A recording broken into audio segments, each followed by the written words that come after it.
The film opens with Melanie Paul, desperately trying to escape a sinister force determined to kill her by any means necessary. After fleeing through a tunnel, she's shocked to find herself emerging from beneath the ground.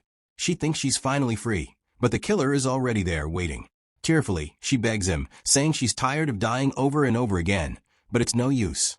He kills her without mercy. Fast forward. Melanie has been missing for years now. Her sister Clover, along with a group of friends, heads to the last place Melanie was seen on video, hoping to find answers, maybe even find her. They attempt a ritual to tap into her residual energy, but it goes horribly wrong, and they're nearly run over by a bus. Clover heads into a nearby mini-mart for coffee. As she's paying, the salesman, Mr. Hill, asks about the prayer circle they'd formed earlier. Clover brushes it off. She asks if Hill has worked there since last year. He says yes, so she shows him a picture of Melanie. Hill immediately says she's missing, which unsettles Clover because she hadn't mentioned that. He quickly claims people ask about missing people all the time and warns them that everyone they inquire about usually runs into trouble at a place called Clover Valley.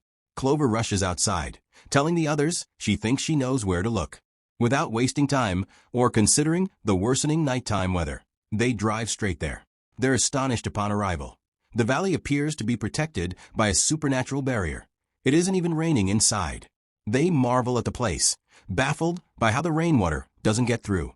Nina suggests they check the nearby house to see if anyone's there, and everyone follows her inside. Meanwhile, Clover remains outside, still fixated on the strange barrier.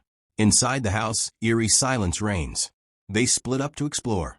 Clover sees a figure that looks like Melanie standing in the rain, so she heads into the storm to investigate. Max, her boyfriend, notices and runs after her. Meanwhile, Abel discovers a notice board covered in pictures of missing people, Melanie among them. Night is falling fast. Max manages to pull Clover back inside before things get worse. Nina finds Melanie's name in the guest book, but it fades away before her eyes. She shows Megan, and Abel calls them over to show Melanie's missing poster on the wall, alongside many others. They realize the entire apartment is Clover Valley, and this is the last place Melanie was seen. Suddenly, Nina notices an hourglass has been flipped, starting a mysterious countdown. Strange noises draw their attention outside. Their car has vanished. They spot it inside the storm, but when they return to the house, it's disappeared completely. Exploring further, they discover a bunker.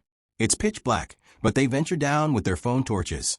They find a maze of dark rooms, each of them splitting up to search. Clover finds a telephone, but it won't connect. Megan tries the radio, but it's dead. Meanwhile, Abel hears a noise and investigates, leaving Nina alone. She hears the same sound and follows it, only to witness Abel being sliced clean in half by a mass killer. Nina screams. Max, Clover, and Megan hear her cries. Max tells the others to stay put while he checks it out, only to find Nina murdered too. Panic sets in. Max flees with Clover and Megan, hiding in separate rooms. The killer prowls after them.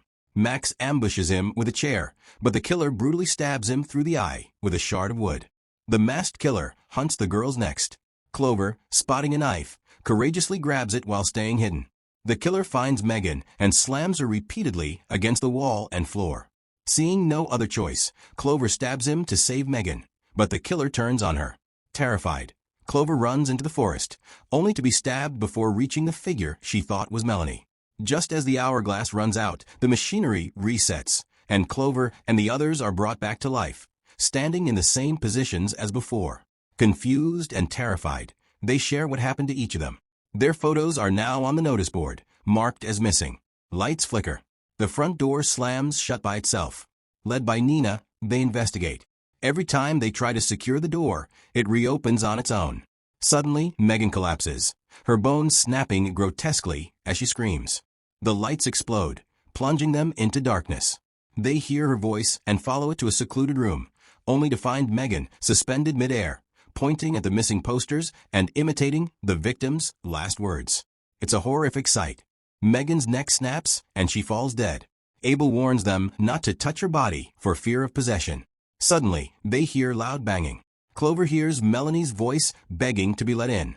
When she opens the door, no one is there, but a violent force throws her out and slams the door shut, trapping her outside. Dragged by an invisible force to a derelict house nearby, Clover is pulled through the front door. Inside, mannequins with terrifying Joker faces hang from the ceiling. An old woman sits silently in a chair. Clover approaches, but when she looks away and back, the woman is staring at her, gagging. The woman tells Clover the only way out is to survive the night or become part of it. As Max approaches, the old woman forces Clover to inhale her breath, corrupting her mind, then vanishes into thin air. Max enters the house. Meanwhile, Nina and Abel try to drive away, but a monstrous creature blocks their path. In panic, Abel reverses, but it's too late. Abel is slaughtered, and Nina is trapped. Inside the haunted house, Max searches for Clover. He finds a sinister doll on a gliding chair. He kicks it away, and Clover, now possessed and masked, kills him. She steps outside, only to be rammed by a car, driven by another masked figure using Abel's vehicle. The hourglass resets once again. Clover and the others return to life, but this time, they've lost parts of their souls. Understanding the pattern, they barricade themselves in a bathroom. Abel suddenly coughs blood and explodes. In a panic, the others realize it's the water causing it. Nina washes herself and explodes too. Megan's death is the most gruesome, yet after drinking the water. Clover begs Max to kill her to restart the loop, but he urges patience. It's nearly dawn. But Max explodes too, leaving Clover alone.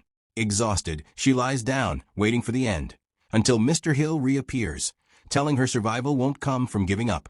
Then she too explodes. The hourglass resets yet again. This time, they investigate.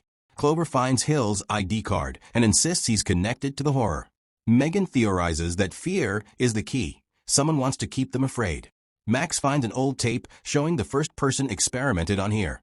A man transformed into a mindless monster through horrific trials. They realize that's what's happening to them. Hill contacts them over the radio, offering an escape at a price. 4 out of them can leave, but 1 must die. They refuse. Clover arranges a meeting with Hill, who promises she'll see Melanie if she cooperates. The group agrees to find Clover, dead or alive, and restart if needed.